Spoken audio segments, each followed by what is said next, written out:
Shalom, selamat pagi anak-anak yang dikasih oleh Tuhan. Bagaimana keadaan kalian di rumah? Tetap di rumah saja, jaga kesehatan dan jangan lupa berdoa. Kembali bersama dengan Bu Hana, pelajaran Muluk Agama Kristen. Siap untuk belajar, amin.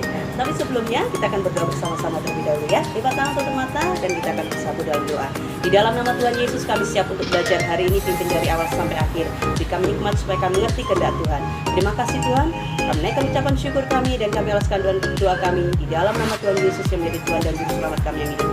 Haleluya, amin. Puji Tuhan. Minggu kemarin kita belajar tentang satu tokoh Alkitab, yaitu Saulus yang bertobat 100%, 180 derajat, luar biasa. Karena zaman Tuhan pada waktu perjalanan menuju ke Damsyik.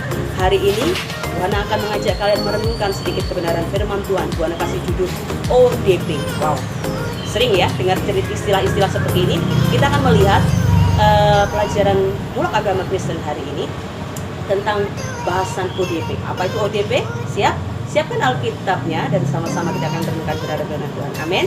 Siap? Ya, kita akan simak sama-sama pelajaran Muluk Agama Kristen hari ini. Tuhan Yesus memberkati.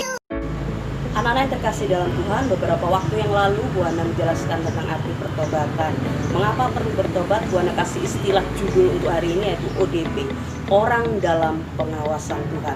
Firman Tuhan menuliskan dalam Amsal pasal yang kelima ayat yang ke-21, karena segala jalan orang terbuka di depan mata Tuhan dan segala langkah orang diawasinya. Kita anak-anak Tuhan diawasi. Kita adalah orang-orang dalam pengawasan, pantauan Tuhan. Oleh sebab itu setiap hari kita perlu mengalami pertobatan yang sejati. Kita sering mungkin dengar istilah-istilah ini ya, ODP, BDP. Kita mau lihat mungkin istilah ini kita ambil, kita adopsi dari istilah COVID akhir-akhir ini. Kita perhatikan baik-baik. Ada istilah ODP, orang dalam pemantauan, ada istilah PDP, pasien dalam pengawasan, ada istilah OTG dan masih banyak lagi. Tapi Bu Hana mengadopsi istilah ODP dan Bu Hana kasih kepanjangannya. ODP adalah orang dalam pengawasan Tuhan. Renungkan firman Tuhan hari ini baik-baik supaya kalian diberkati. Apa itu ODP? Dalam istilah medis, ODP adalah orang dalam pengawasan. Anak-anak yang terkasih, sedangkan Bu Hana adopsi dari istilah COVID bahwa ODP adalah orang dalam pengawasan Tuhan. Kalian, Bu Hana, dan kita semua anak-anak yang percaya kepada Tuhan ada dalam pengawasan Tuhan. Bu Hana memakai istilah ODP, orang dalam pengawasan Tuhan. Mengapa? Karena satu, kita adalah umat pilihan Tuhan. Yohanes pasal 15 ayat 16, bukan kamu yang memilih aku, tetapi aku, kata Tuhan, yang memilih kamu. Yang kedua, sebab kita adalah milik Tuhan.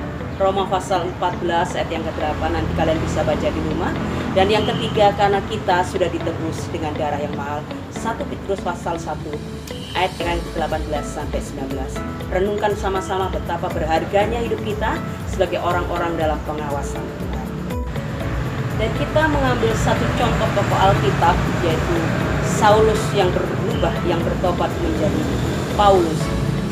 Tokoh Alkitab ini meskipun jahat di masa lalunya, suka memburu anak-anak Tuhan, memasukkan ke dalam penjara, tapi Tuhan tangkap pada waktu perjalanan menuju ke Damsyik. Oleh sebab itu, anak-anak yang terkasih dalam Tuhan, tidak ada yang mustahil bagi Tuhan. Saat kita sebagai anak-anak Tuhan mau berubah, Tuhan pasti sanggup menjamah hidup kita.